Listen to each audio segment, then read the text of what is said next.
trouble. War Admiral was the prohibitive favorite, chosen to win by all of the writers of the racing form and by over 90% of sports writers generally. Only a vociferous California contingent stood by Seabiscuit. The knowledgeable horse people said War Admiral was the fastest off the starting line, had the greatest endurance, and had the fastest finish. Seabiscuit's only chance, they said, was to draw the rail and try to keep up with War Admiral's pace. War Admiral drew the rail. On the day of the race, there were 40,000 people packed into a track designed for 16,000. And with 40 million more, 1 out of every 3 Americans, listening to the broadcast on radio, the largest audience ever for any sporting event in America. Businesses closed early for the day of the race, and President Roosevelt kept advisors waiting while he listened to Clem McCarthy call the race on NBC. McCarthy had been doing a pre-race broadcast from trackside, and the crowd was so dense that he could not make his way from the track to the press box, and was forced to call the race from trackside, where his view was partially obscured. After 2 false starts, where first one horse and then the other was turned out, on the 3rd attempt, everything was aligned, and McCarthy excitedly shouted, he did. And they're off, and this is a go. And Georgie Woolf is at the whip on Seabiscuit to keep him up, and they're coming to me head and head. War Admiral on the inside. Woolf is driving Seabiscuit, and Seabiscuit is outrunning him. Seabiscuit is coming to me. 1 length, 2 lengths in the lead, and he came right over 2 lengths. He goes by me. Seabiscuit by 2 lengths. War Admiral right on his heels. Kunsinger sitting still and biding his time.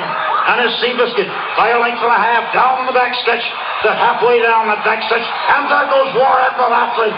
Now the horse race is on, and I'm losing them there. They're head and head, but I'll catch them here just another 50 yards. They're head and head, and now War Admiral has a head advantage, and Seabiscuit's got a head advantage. They're going into that far turn, head and head, and it is either one. Take your choice. And right there, they're coming into view now. And the head-and-head Seabiscuit on the inside. By a neck with War Admiral second. That big throng dashing across the track, across the infield there, coming for this fence. They've come into the stretch here in just a second. And they're head-and-head as they head for that home lane. Watch for them now as they turn into the stretch. Head-and-head. Both horses under a drive. This is a real horse race. Just what we hope we get. They're head and head, and both jockeys driving. It's the best horse from here in. They've got 200 yards to come. It's horse against horse. Both of them driving. Seabiscuit leads by a length. Now Seabiscuit by a length and a half. Woolf has put away his whip. Seabiscuit by 3. Seabiscuit by 3. Seabiscuit is the winner by 4 lengths.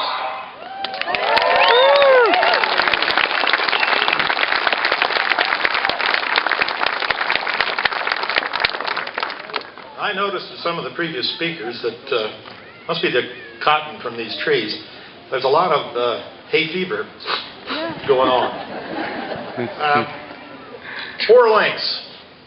War Admiral ran his best time ever at the distance, but lost to Seabiscuit's track record time by 4 lengths. That evening, Seabiscuit was chosen by the sports writers as 1938's Horse of the Year.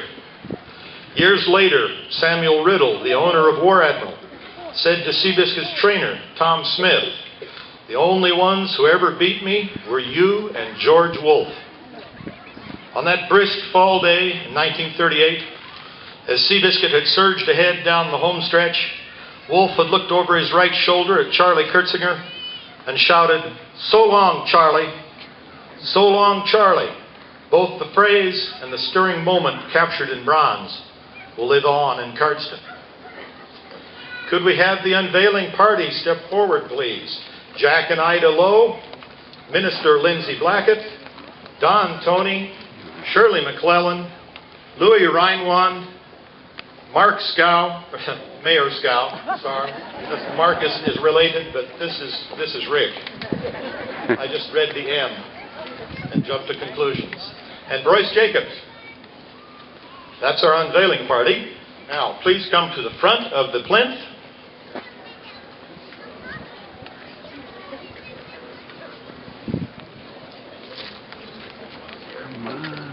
fail it before I lose my battery.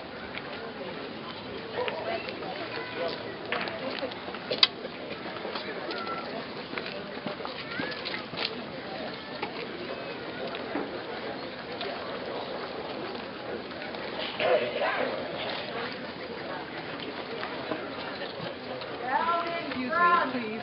Thank you.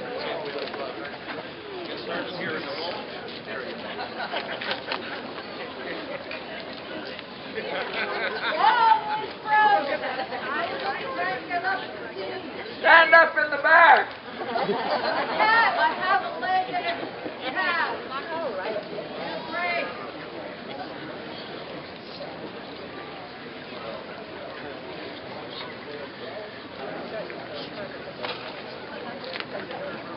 Come on, stop. Stop standing there and pull the carp.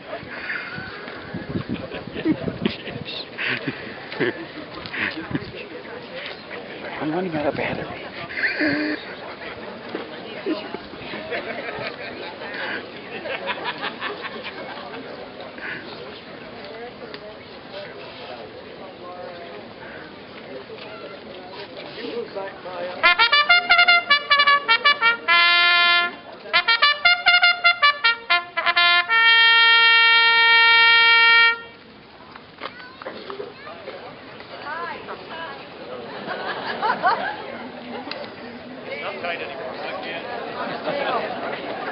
The tail. Must be a punchline for a joke. Yep. Yeah. All right. There it is.